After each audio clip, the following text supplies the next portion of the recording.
Hello, everyone. Welcome to the Construction Record Podcast. I'm digital media editor Warren Fry, and with me today I have. Hey, thanks for having me, Warren. This is John Summers from the Association of Equipment Manufacturers. I am our vice president responsible for our construction and utility sector. And we're going to talk about the future of construction, specifically the sector you're a part of, heavy equipment. Let's start with a white paper that you just put out. It covers a vast swath of topics about the future of construction. What are some of those topics? Yeah, so our white paper that you reference is called The Future of Building. We did one of these on the construction side, which is this one. Then we also did one on our agriculture side called The Future of Food Production. We had many meetings with our Futures Council and some of the vision teams, talking about some of the things that we'll see in the industry within the next 10 years. So we kind of took that, next decade look of, some technologies that are currently available, but are just starting to really be used on job sites, along with some other stuff that's, may not quite be ready for prime time yet, maybe still in testing phase, and then how that's going to really hit the market and impact the way that some of the contractors do work in the future. So, some of those are as we're seeing already, there's a few companies that have released compact equipment that's trending electric, right? So battery electric, to lower emissions, some of the other changes with that. But I think one of the things we'll focus on today is what we call the pathway towards autonomous machinery. So whether that's automated features, removing the operator from the cab, to operate it remotely, or fully autonomous, which we can debate all day if we'll ever get to a fully autonomous job site where there's nobody on it. But it might be an interesting conversation to understand how those moments of autonomy, as we call it, are integrated in with people still in equipment. Yeah, and that's one thing I was wondering about. What are the reasons for autonomy? I'm sure there are good reasons, safety being one of them, for autonomous use. But what are some of the bigger use cases for it?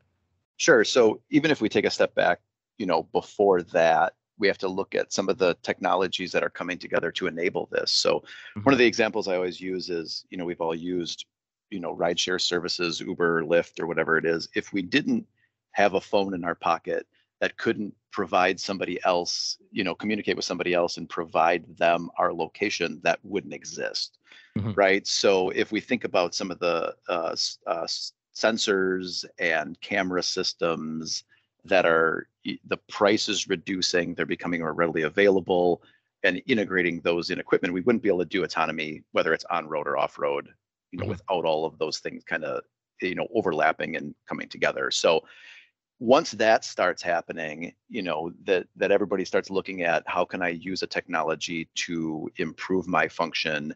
One of the things with autonomy is we all know there's a workforce shortage. Not that you might not have anybody, but you may have inexperienced operators. So one of the things we always say with machine control systems and automated features is that it can make an inexperienced operator good, and it can make a good experienced operator great. So it's kind of taking some of that control out of the operator's hands, less mistakes, more precision, that not only makes the operator more efficient, but it also, can help reduce rework, which also frees up more hours to continue the job in a different area or go to a different project, right? So if you're working on a project, you need to grade to a, certain precise location, sometimes that may be a little bit harder without some of these guidance systems. So when you implement those on the first shot, you'll probably get it, as opposed to doing it and saying, oh, we need to adjust this a little bit, and then it takes twice as long. So I think the workforce shortage or the inexperienced operators coming into the industry, whether they're just young or coming from outside of our industry, is one of the main drivers for that. And then also, the margins for contractors are pretty thin, so they want to do things the first time as efficiently as possible. So by investing in this technology and utilizing that and doing it accurately the first time, just frees up bottom line more resources to tackle the next piece of that project. Now, when I think of these projects, and this might just be because of years of reading sci-fi, but I instantly go to giant trucks in a mine that's unsafe for human operation. So that's why you send it down to the depths of the world. But this might be something that's actually working on a smaller scale as well. Like, what would be some sort of small scale applications to this technology? Yeah, so Warren, you're right with that. It's it's easier. I won't say easy, but it's easier to implement automated features and potentially autonomous equipment on a controlled environment. That's why we have seen this operating in mines or even in a quarry, right? If a truck is doing a repeatable path, driving in circles, waiting, getting loaded up, driving somewhere else, dumping, that's easier to understand that process and how the autonomous system and the AI can handle that. So we have seen this in the mining sector along with agriculture. On a farm, it's a pretty controlled environment. You're doing row crops, you're going up and down the field, and that's about it. It's much more difficult when you're on a job site, whether you're digging a hole, any of those other features. Have heard stories about maybe not as controlled, but a little bit more remote and a repetitive task. So think of building out a solar field. So you're putting in the pylons for the solar panels to sit on, right? So it's put one in the ground, drive X number of feet forward, put another one in or dig the hole for it, and then keep going. So, as those systems get smarter and progress, I think we will see some automated features come to a smaller job site or one that's, maybe closer to pedestrians and traffic. Obviously, the more controlled access it is, the easier it is to implement. But if there is an operator in the machine and they're only responsible for one of the functions, whether that's forward, reverse, moving the boom, whatever it is, and you can take some of that control out of their hands, they're still there to kind of make any corrections if something goes wrong or make any adjustments on the fly. But the precision of, say, grading with an excavator, is more automated, and that can be implemented, basically anywhere, if the technology is available and the plans are ready to go. And in terms of heavy equipment, but not, I actually just recently interviewed somebody from an Israeli startup, and what they do is they scan the ground, not using any digging equipment, and they find all the utilities you're not supposed to dig at and all the rest of it. Sure. Where does that sort of that kind of non-invasive stuff work into this?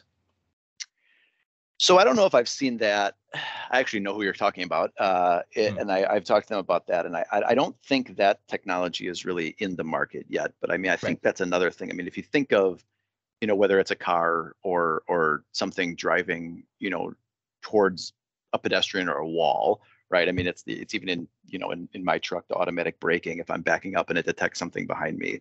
So I think as, if you take that GIS data of buried utilities, and if somebody drives an excavator out there and starts digging and it knows the depth and where all of that is, I mean, it could halt it right before you strike that gas line. So I think, as the more data we continue to get and upload into the machine so they're aware of all their surroundings, whether that's, data that's collected from a locating instrument or if it's visualized through cameras and sensors, I was talking about like the efficiency and precision of grading, but there also is that, clash, like accident prevention, a little bit safety features. If you're thinking you have a, wheel loader going into a rock pile and then you're going to turn around, I mean, you don't want to clip the bucket on something, right? So if there's sensors on it to understand how to avoid any of that stuff, that's all, being integrated in as we speak. And I assume safety is paramount, but what are some specific safety features? Other than obviously not digging into a utility line, but like besides that, I'm sure there's safety stuff integrated into all these automated systems, and there's a human in there, so they have to account for that as well, right? Even if they're not quote unquote operating the machine. Right.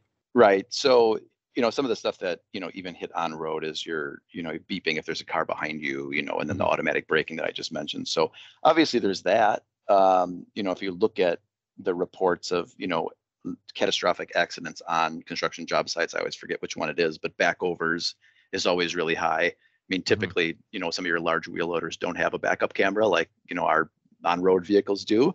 And even if they did, being able to see all the way around it is still a challenge. And then you're still relying on the operator to look at the screen, react if they see somebody or whether the person's in a machine or walking behind them.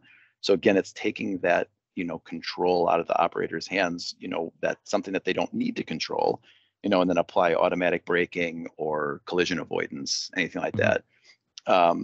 it's safety's first, right? I mean, everybody's always safety. So being able to integrate some of that stuff in for that benefit is always really important. The other thing that we haven't really talked about is we kind of jumped into autonomy, but or automated features with somebody still being in the machine. But one of the things that we've seen in the industry recently, and I think we'll see more of, is kind of this what we call teleop or remote operated, right? So in the past, there's been a few companies that have done some of these demolition machines that are, breaking concrete or breaking rock, and you don't really want the operator right there, in harm's way of any debris flying around. So whether it's a tethered remote or they're standing, within line of sight, they could operate that. With wireless connectivity and 5G and low latency coming into the world, I think we'll be able to see people sitting in their home, basically like a video game operating a machine. I could wake up early in the morning, run a piece of equipment East Coast. I'm in Milwaukee in Central Time Zone, so start over there a little bit earlier in the afternoon, switch the connection to something in California and dig over there for a while. So once that connectivity really improves, in the latency and the cameras, so I can see what I'm doing when I'm not on the job site, I think we'll see that implemented more. So that also hits the safety fact, because then you're completely removing a person from the job site, but you're not relying on the machine system to really do it automatically or autonomously. You're still the operator's still in full control. They may not just be sitting in the cab. And also, with COVID and the pandemic, right? Everybody, at least in my world, kind of got used to working from home and enjoy not having the commute. And when you're done working, you step in the other room and you're home already, right? So I think it frees up that, for maybe an expanded workforce, may not have to leave their home, may be able to, sign on for a few hours. Maybe they have to go pick up their kid, after school, come back later in the evening, do some more work, and you're not going into that job site. I mentioned the solar farms and everything like that. A lot of those are pretty remote. So like I kind of joked about my commute. I mean, it's a whole 15 minutes for me to drive to the office, but if I was driving to a wind farm or solar farm, something like that, I mean, it might be a pretty long drive. And if I can just do that from the comfort of my office at home, that's an advantage. And then there's the safety piece on top of that I mentioned. That sounds completely crazy, so I'm sure it's going to happen. Exactly. One other thing I've noticed is that, and this is in the before times, when we actually went to conferences, there'd always be a booth off to the side where they'd have somebody saying, try our VR training. And usually those booths decide get bigger as time goes on with the speed bump of the pandemic. How is that progressing, the sort of VR training, so people can learn how to operate this heavy equipment without, breaking it or something? Yeah, I think that's huge. And you've seen a few companies integrate that in, whether it is just sitting in a chair or standing with a headset on, all the way up to one of our members who is doing it for the mobile elevating work platforms, where you're actually standing on a platform, and as you move, you can feel it kind of move, but you're on the ground. So you're taken out of, you're not going to fall off, right? I mean, there isn't a risk of fall there. It kind of, that's that inexperienced operator piece. I heard a story from a contractor friend a while ago of how they're looking for employees. And, the initial thought is trying to drive it down to the middle school, high schools, to keep people interested in our industry, to understand the viability and how this is a great career path to be a machine operator, maybe move up to a fleet manager, stuff like that. But they're also looking at folks that are, maybe been in their career a little while in a totally different industry. So whether they work, manage a team at a retail store or hospitality, and pulling them in. And it's always kind of the question of, well, how do you train these people if they've never been in an excavator before? And it's a tough thing, right? It's not like, hey, I can go practice basketball in my driveway, and if I miss a shot, no harm done, right? I mean, there isn't really like practicing. I mean, you can do it on a closed, job site or in a machine in a test field, right? But being able to do that in a more robust environment in the VR headset and totally get the feel for it, I think is a huge training opportunity. I think we'll see more and more of that implemented in the industry, especially as that technology, I don't know how to say this, becomes more realistic looking. I think if you look at, like VR years ago, everything was triangles and very pixelated, right? So I think, as you kind of get the feel and and if there's any kind of feedback the joysticks could give you, or I mentioned the basket somebody's standing in, if that kind of vibrates or tilts as you move the machine, it just gets you more used to it before you're actually doing the real thing. Mm-hmm. Okay, and finally, if people want to know generally about the future of construction automation and the Association of Equipment Manufacturers and the white paper itself, where should they go? Yeah, so two options. I mean, if we're talking AEM specifically, I would encourage everybody to go to aem.org/insights. We'll have our white papers on there, and always adding new information and proprietary research that we do as an association. Mm-hmm. I guess I didn't really talk about AEM at all, but I mean, we cover 5 off-road industry sectors. So agriculture, forestry, construction, mining, and utilities. So we have about 1,000 member companies, ranging from your whole machines to handheld and portable equipment and tools, down to the component suppliers, whether that's engines and tires. So we also own and manage the show ConExpo ConAg. It's every 3 years in Las Vegas, Right. coming up next March. So if you really want to see a lot of this stuff in action, I would encourage everybody to attend that. ConExpoConAg.com. Registration for that show actually opens on August 2nd. So we're coming up on that soon, but you'll see a lot of stuff that even I don't know is coming. I think we'll see a lot of different power source technologies there, whether it's electrification. If you're a couple of companies talk on researching hydrogen, I'm assuming there'll be some training simulators there, all the automated features and the machine guidance, machine control that we talked about, as well as some of the other safety technologies that are keeping people on our job site safe so they can go home to their families each night. So a couple great opportunities that are tied in with our association. Okay, thanks very much for joining us today. Yeah, thanks, Warren. Thanks for having me. I appreciate it.